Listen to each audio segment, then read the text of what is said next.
There is a place in western Hunan that was made famous in a popular novel and later a film. It's called Fenghuang. In Frontier Town, the author Shen presented a romantic depiction of the place where he grew up. He also offered an idealistic vision of human nature. So, how have readers assessed his writing and his philosophy? Find out in Shen and Fenghuang County, the sixth and final part of Great Masters of the Past.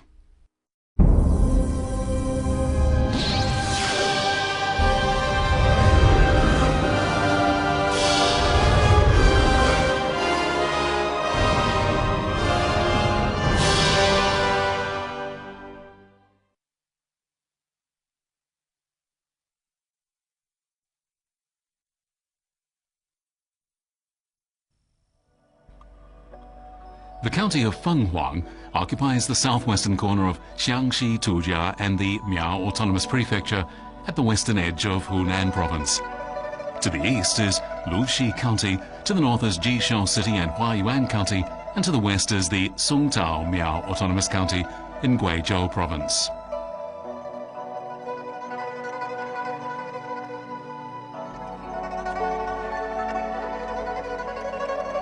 Fenghuang County town became famous in China thanks to a novel. In the novel Border Town, Shen provides a charming picture of the town itself, its mountains, waters and boats, and the heroine Cui Cui and her dog. The novel describes an idyllic place where people travel about on boats or wander in the mountains.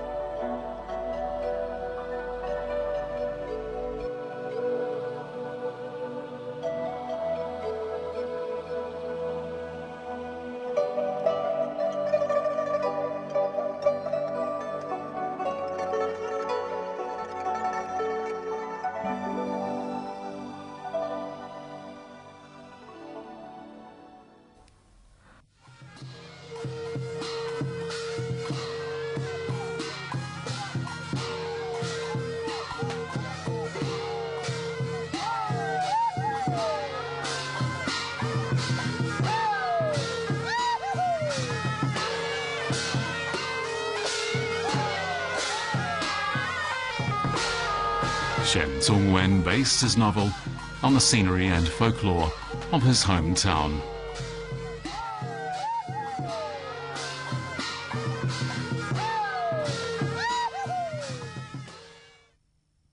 到了他读书的时候呢，依然还是按照的是以前读书的这条老路在走，中国传统的这叫做读私塾读书。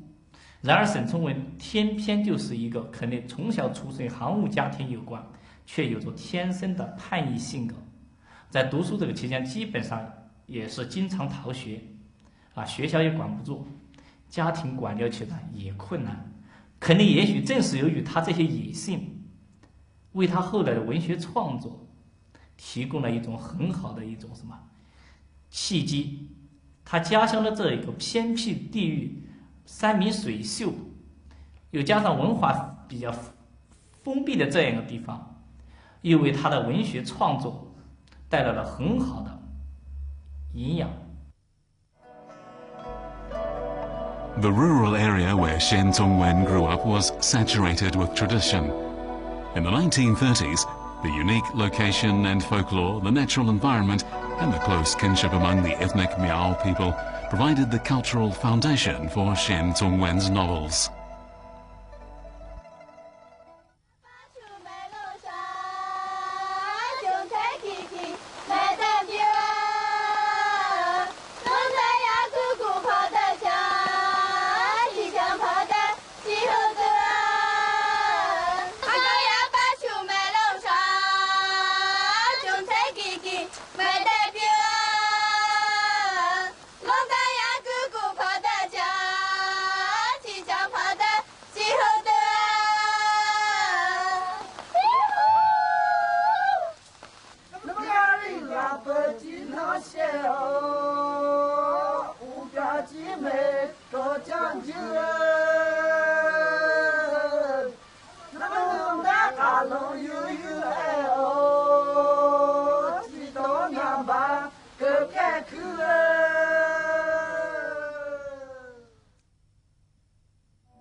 in the morning of December the 28th, 1902, an army veteran's wife gave birth to their 5th child. The couple named the boy Huan. He would change his name to Congwen 2 decades later.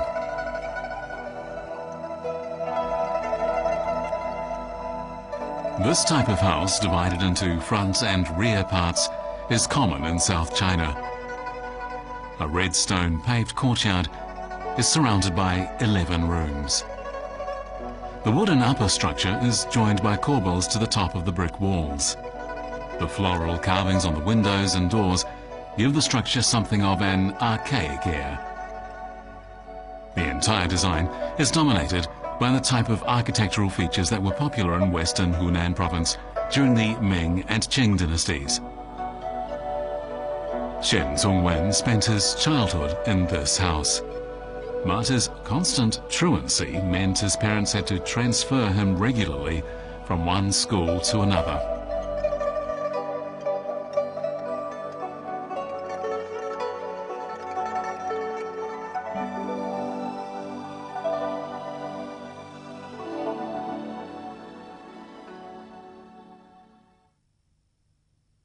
沈从文小的时候呢，我觉得他思想里面可能出生于行伍之家吧，身上可能多少或多或少有一些离经叛道的一些思想。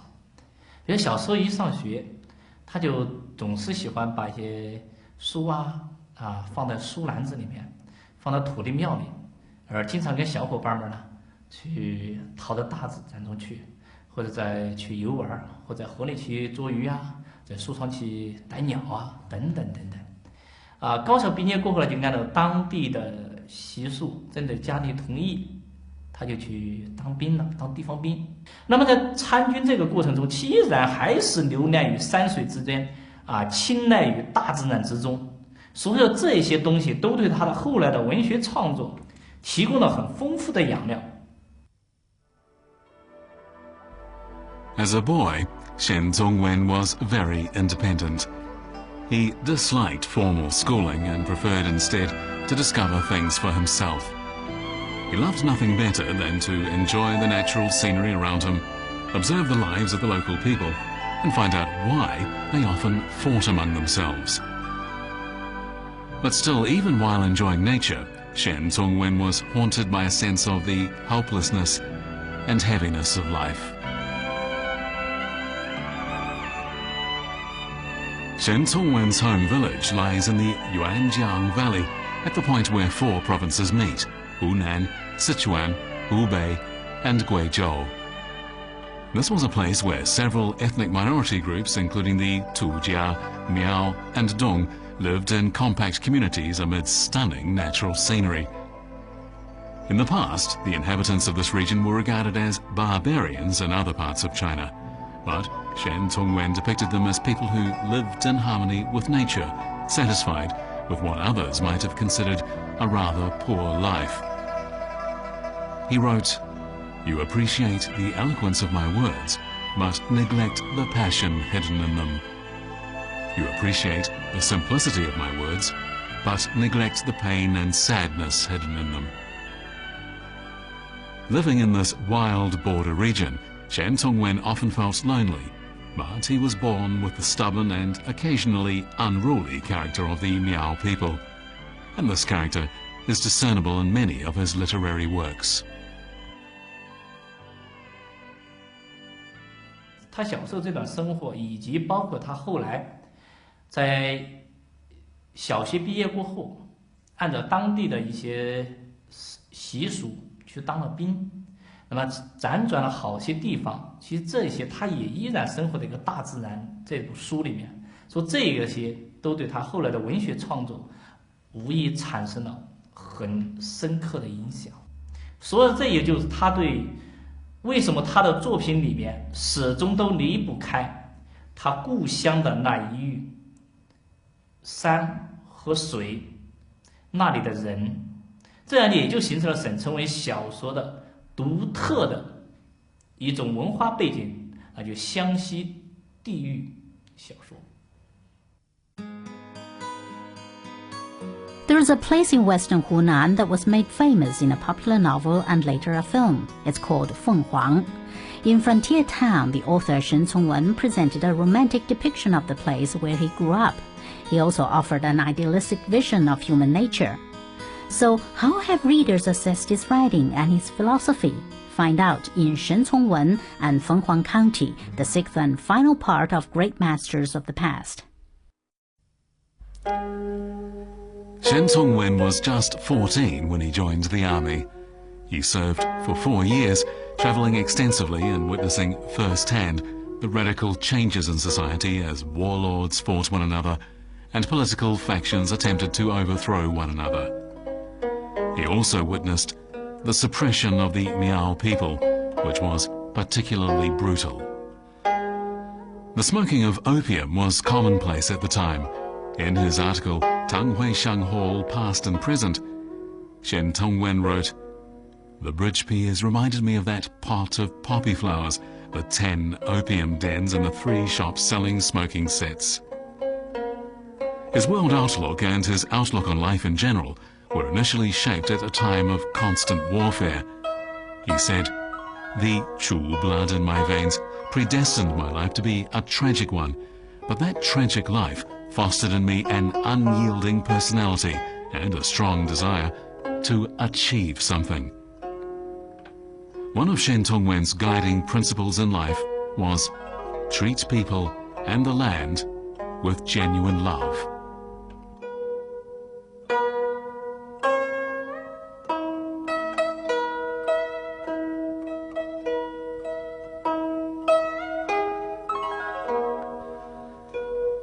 Shen Congwen's great novel Border Town has been described as a pastoral song with a sad melody. His essays, too, convey a sense of melancholy. The great political changes that overtook China with the downfall of the Qing dynasty and the founding of the Republic of China initially failed to bring any benefits to the common people. In fact, on the contrary, life continued to worsen. In his article, People of Yuanling, Shen Congwen wrote, "The train pulled into Yuanling station. All the people I saw were women. They were carrying heavy loads on shoulder poles or in handcarts. Here, all the work being done by men in other places was being done by women." The men were being killed on the battlefield, yet Shen Congwen discerned that his home in western Hunan was advancing, but he was worried about the local people's future.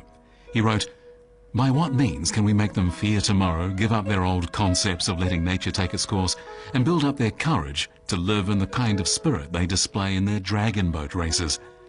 At the root of his concerns was the need to encourage people to change, and it pained him to think of the negative effects that might result from the advance of modern civilization.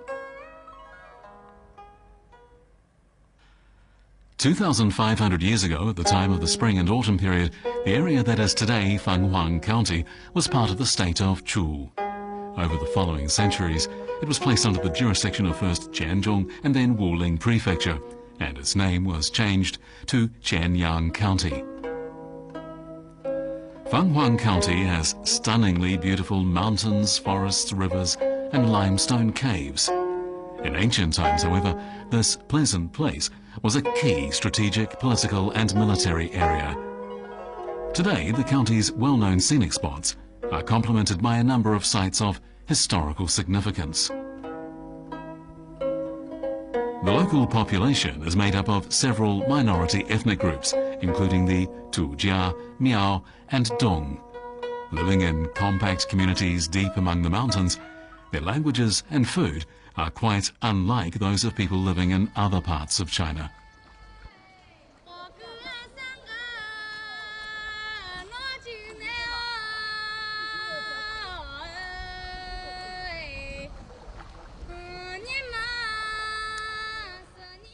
Shen Congwen's imagination was stimulated by water. Later in life, he often talked about the waters of his hometown.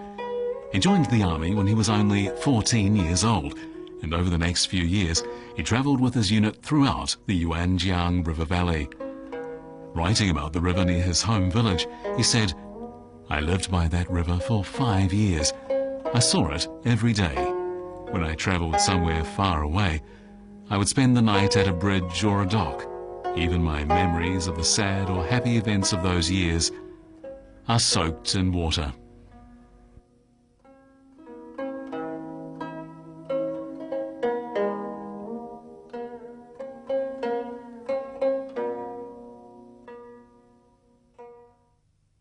这部编程的作品呢，完成于1934年的春天。当时这部小说创作的它的主人公呢，其实人物很简单，因为沈先生他要表现的是他故乡那一块土地，他故乡的那些人都具有人性美。所以说我们常常为什么说文学是什么？文学就是人学，因为文学它要去展示人学什么呢？人学就是要去展现人性的美丑与善良、真假。那么我们沈先生这个编程其实就在向我们讲述的是一个人性的赞歌。Border Town is at the same time a realistic and a romantic work. It urges the reader to return to an original state of purity and simplicity and become reacquainted with old memories. In the novel, an idealized life becomes real. In his essay in lieu of a preface to Congwen's exercises of composition, Shen wrote, "There might be people who want to build high towers on sand or on water. I am not one of them. I want to build a small Greek temple on a mountainside with hard stone blocks. It should be exquisite, solid, and well balanced. It might be small and crude, but it would nevertheless be my ideal building. Enshrined in it would be human nature. I want to show a kind of lifestyle, a beautiful, healthy, and natural lifestyle that is not contrary to human nature."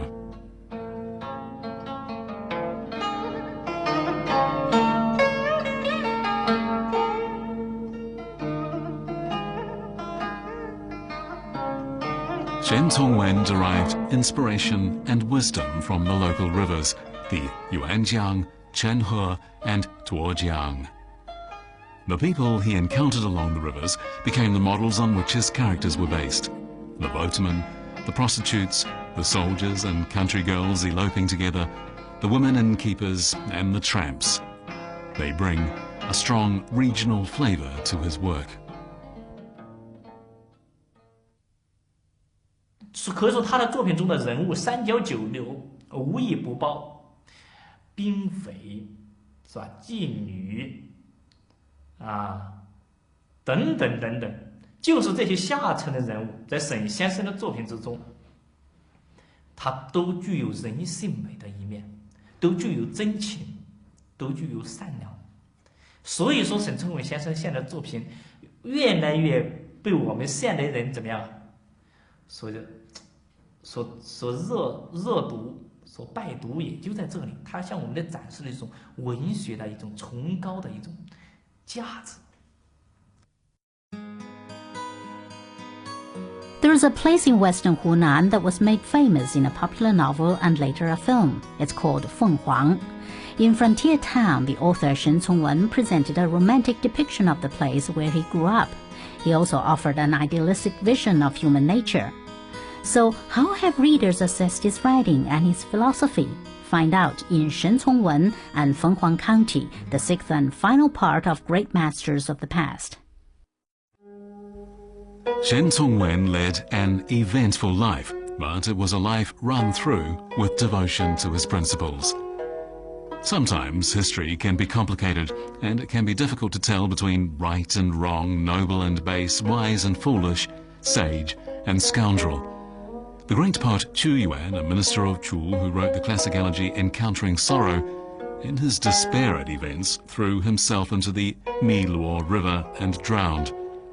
Another great poet, Tao Yuanming of the Wei and Jin dynasties, resigned after just 80 days as county magistrate, returned to lead a utopian life in his home village, and wrote the famous poem Let's Return. But were the actions of these two great poets understood in their lifetime? There have been many famous writers in the history of modern Chinese literature, but few earned such scant recognition in their lifetime as Shen Congwen.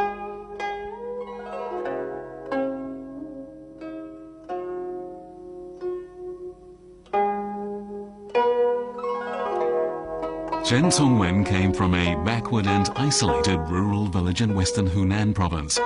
His social background clashed with the much more open culture of the modern cities. The situation was a constant source of anguish, as he was torn between the countryside and the city.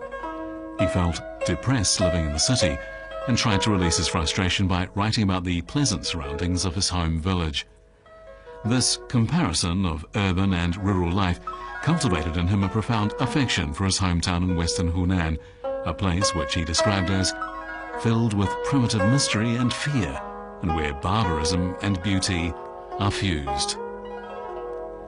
But this comparison only served to make Shen Congwen feel increasingly disappointed in city life, and he revealed this disappointment in his novels.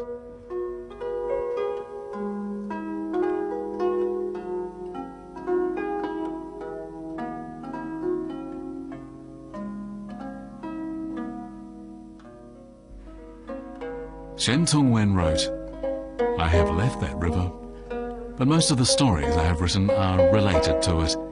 The ones I am satisfied with all have as their background boats on that river. All the characters I describe are like the people I met by the river or in the boats. Some of my descriptions seem a bit depressing. I acquired this feeling of slight depression from the gloomy weather when I was living in the south 15 years ago."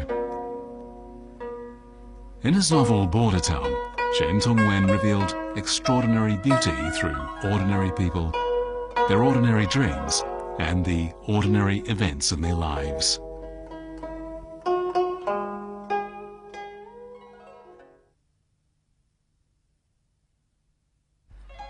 The mountains that cover much of Fenghuang County are in fact the southern branch of the Wuling Mountains, extending from the Yunnan-Guizhou Plateau. They decline in height from the northwest to the southeast. No fewer than 150 They decline in height from the northwest to the southeast. No fewer than 156 tributaries of the Tuojiang River flow through these mountains.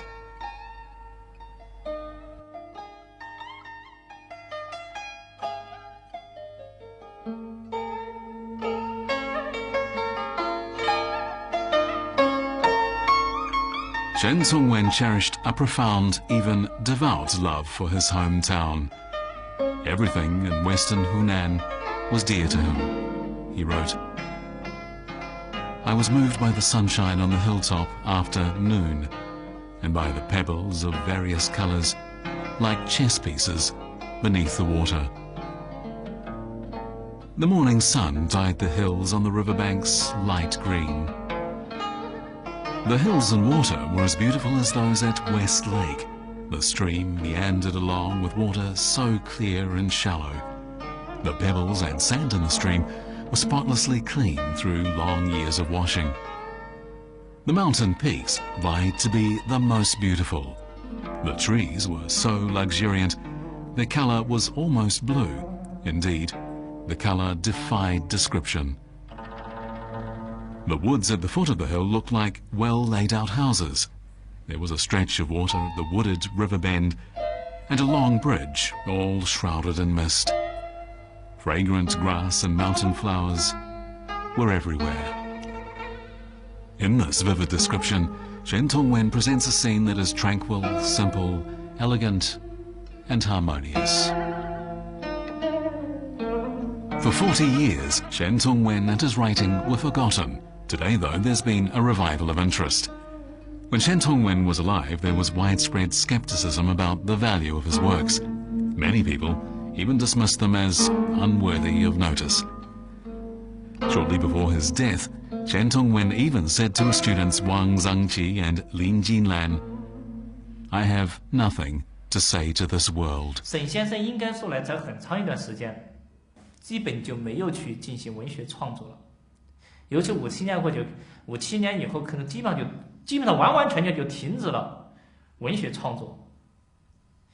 一个这么有高产的作家，活了80岁，这个是40多岁、50多岁就开始进行文学创作了。那很显然，这里面必然有一些很多的原因，而且沈从文先生肯定受到了很多的一些不公正的一些待遇。但是沈先生却为什么说一种我没有什么可说的呢？我想沈先生这一句话，其实无外乎就是在原谅所有的一切。In his later years, Shen Congwen turned to studying Chinese antiques. He once said, "Beautiful things invariably make people sad." Shen Congwen was honest and simple in his writing and in the way he treated others. As a man devoted to the pursuit of beauty, he was like the tragic hero of the soul-stirring songs sung by so many Chinese intellectuals in the 20th century. For decades, the great architectural historian Liang Sicheng scoured China in the hope of finding an example of a wooden building dating from the Tang Dynasty. Eventually, in 1937, his search led him to the mountains of Shanxi province. What would he discover there? And was it really possible that a wooden building could have survived for 1,000 years? For the answers, watch the first episode in our new series, Mysterious Fenghuang Temple.